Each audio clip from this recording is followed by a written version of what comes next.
everybody! Nice to have you back. In this replay clip, you have a sequence 7, 42, 252, and we wanted to find the seventh term. And today I am showing you the two best ways to solve this. First method is the manual way. This method is perfect for short sequences.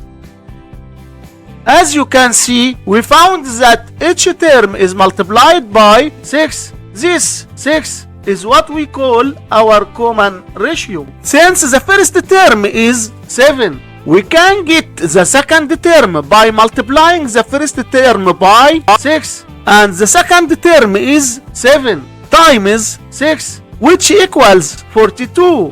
And the third term is 42 times 6, which equals 252.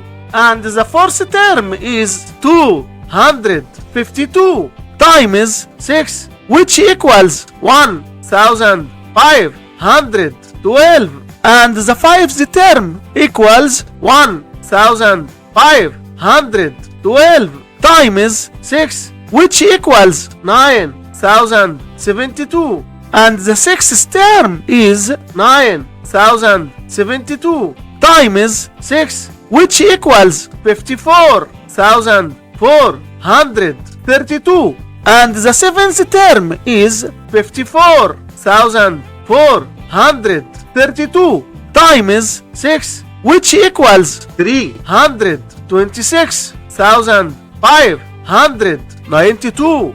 And for our problem, we want to get the seventh term, which equals 326,592. And this is the solution by using the manual method.